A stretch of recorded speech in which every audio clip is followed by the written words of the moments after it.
Bismillahirrahmanirrahim. Assalamualaikum warahmatullahi wabarakatuh. Salam sejahtera untuk kita semua. Pertama-tama marilah kita senantiasa menjadikan puji syukur kehadirat Allah Subhanahu wa taala Tuhan Yang Maha Esa. Alhamdulillah pada pertemuan hari ini kita masih dipertemukan dalam kondisi sehat walafiat. Sehat anak-anakku semuanya?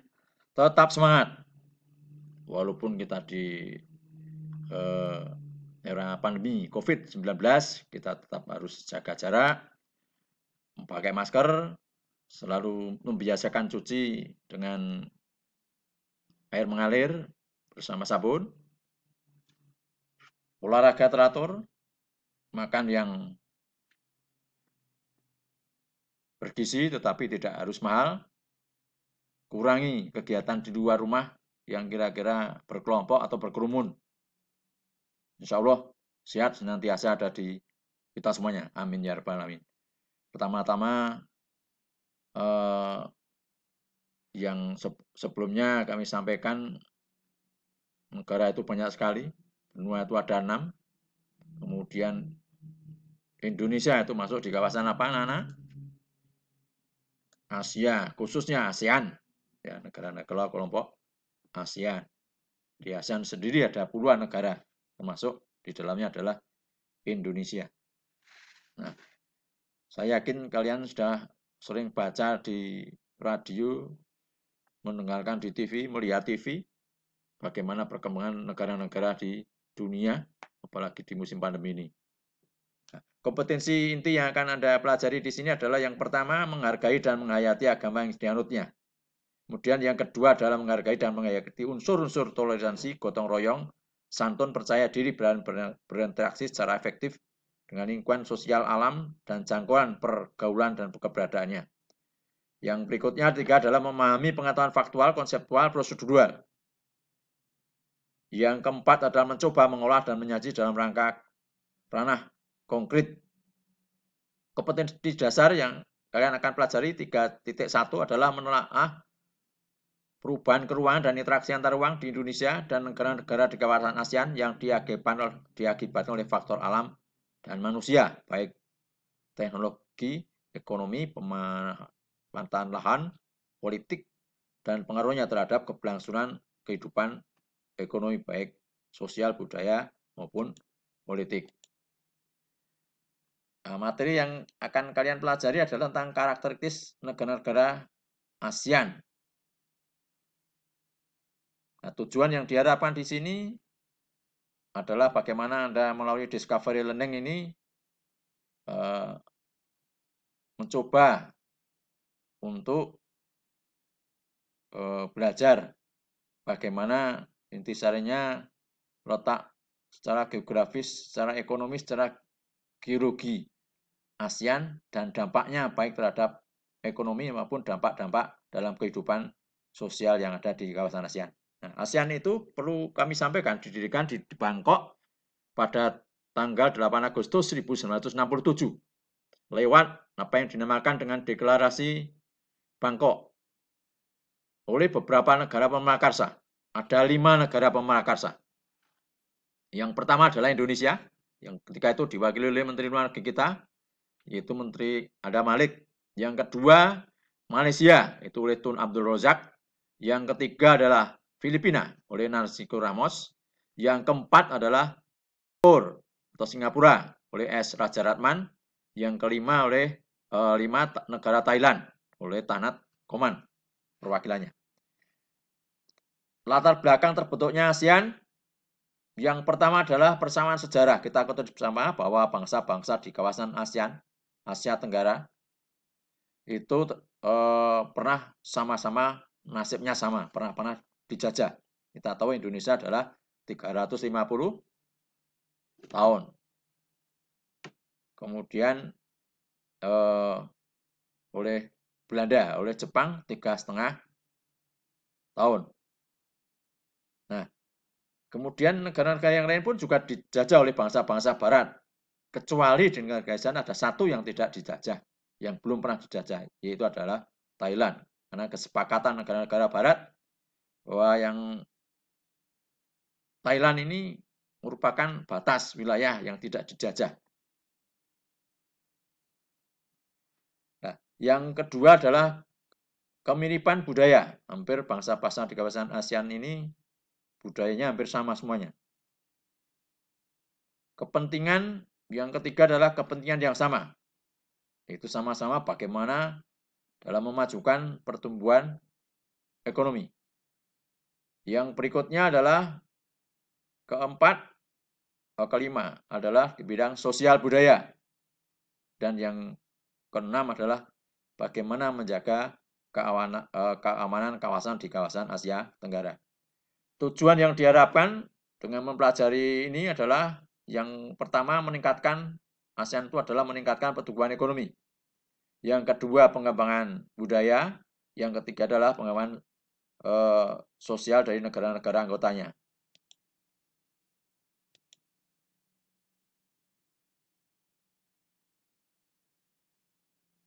Kita lanjut. Anggota ASEAN yang termasuk negara di kawasan ASEAN itu sebetulnya ada 12, tetapi yang sudah masuk menjadi anggota ASEAN adalah 10. Yang pertama adalah Brunei Darussalam.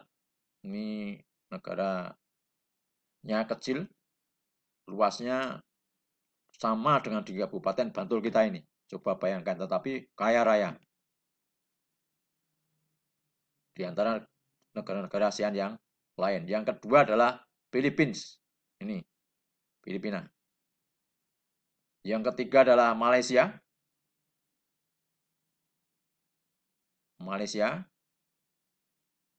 Yang kelima adalah Singapura. Yang keenam adalah Thailand. Ketujuh adalah Vietnam. Yang kedelapan adalah Kamboja. 9 adalah Laos. 10 Myanmar. Nah, 2 negara ini hanya sebagai pengamat, yaitu Timor Leste yang dulu jadi satu dengan Nusa Tenggara Timur. Pada waktu pemerintahan Presiden Habibie ini melepaskan diri dan merdeka menjadi negara Timur atau sekarang disebut dengan Timor Leste. Yang kedua adalah negara Papua Nugini. Ini perbatasan di kelompok wilayah timur, yaitu di Provinsi Papua.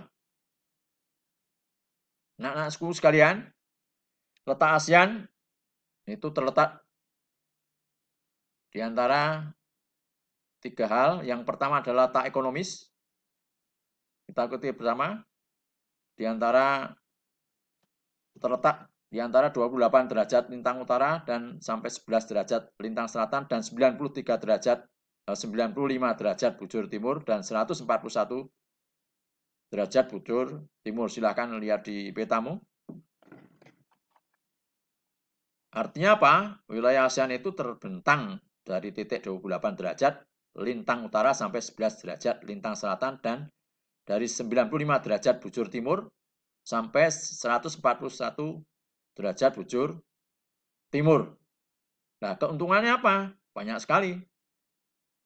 Yang pertama, temperatur di kawasan ASEAN tidak terlalu ekstrim. Lain dengan negara-negara barat Eropa sana. Kemudian ada perbedaan waktu. Ada waktu Indonesia Barat, Indonesia Tengah, Indonesia Timur. Kemudian hanya ada 2 musim, musim penghujan dan musim kemarau.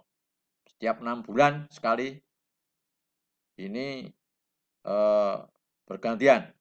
Sehingga kita masyarakat Indonesia banyak sekali untuk bisa melakukan kegiatan ekonomi sepanjang tahun. Lain dengan negara-negara di Eropa, di negara-negara barat di sana ada 4 musim. Alhamdulillah kita itu. Kemudian dari yang kedua adalah ditinjau dari letak geografis. Negara ASEAN itu terletak di antara 2 samudra, yaitu Samudra Hindia dan Samudra Pasifik. Semuanya samudra itu dalam semuanya. Dan yang kedua adalah di antara 2 benua Asia dan benua Australia. Nah, keuntungan di sini dari sisi posisi letak geografis ini jelas negara ASEAN ini di persimpangan perdagangan internasional. khususnya Indonesia, jelas ini akan bermanfaat sekali untuk menambah devisa negara. Umumnya adalah kelompok negara-negara ASEAN. Dari sisi letak geologis,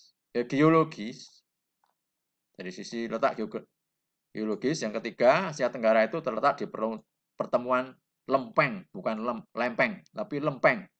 Ada lempeng geologi, ada lempeng Indo-Australia, dan yang ketiga ada lempeng Eurasia. Kita ulang, dua lempeng benua besar itu lempeng Indo-Australia dan lempeng Eurasia, dan ditambah dengan lempeng Filipina. Nah, kemudian terletak juga di jalur pegunungan Sirkum-Pasifik dan Sirkum-Mediterania. Keuntungannya di sini menjadi poros perekonomian dunia dan potensi pariwisata dari berbagai negara di dunia dikarenakan secara geografis Selat Sunda, Selat Malaka menjadi tempat masuk dan keluarnya kendaraan laut dari berbagai macam negara ke wilayah seluruh kawasan ASEAN. Termasuk keunikannya adalah berbagai macam peninggalan sejarah budaya yang ada di kawasan ASEAN. Kerugiannya jelas, tahu kita bersama dengan letak geologis kita itu kita tidak pernah terlepas dari apa yang dinamakan bencana. Ada gempa, gunung api meletus, batuk, dan sebagainya. Bahkan tsunami. Ketika itu di Aceh atau beberapa negara di kawasan ASEAN. Jadi kita rawan gempa, rawan bencana. Oleh karena itu, kita harus bagaimana selalu siap untuk menghadapi adanya bencana tersebut. Batas wilayah di kawasan ASEAN itu sebelah utara ini berbatasan dengan negara di Cina maupun Laut Cina Timur. Kemudian sebelah timurnya ini berbatasan negara Papua Nugini di Papua di sana dan Samudra Pasifik. Sebelah selatannya ini berbatasan dengan benua Australia dan Samudra Hindia.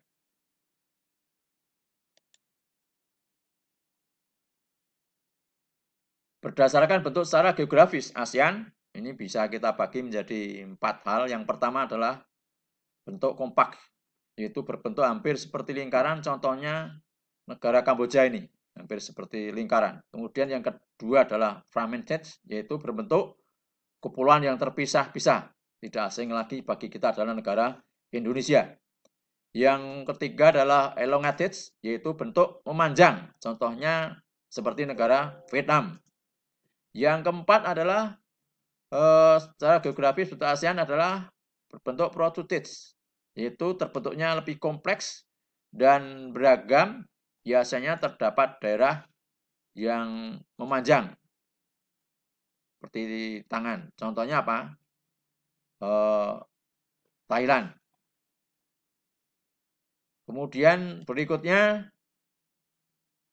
tadi kita ketahui bersama, negara kita atau negara kawasan ASEAN ini dipertemukan adalah ada 3 lempeng.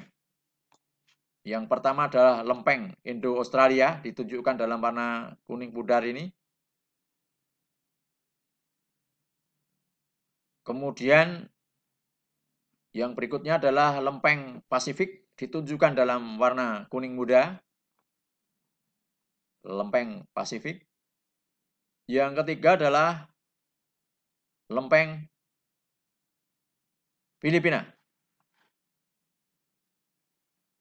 Nah, otomatis dengan pertemuan lempeng ini kerugiannya adalah daerah ASEAN sangat rawan akan terjadinya gempa, tsunami, banjir, tanah longsor, dan sebagainya. Oleh karena itu, kita harus tetap waspada. Demikian yang dapat kami sampaikan.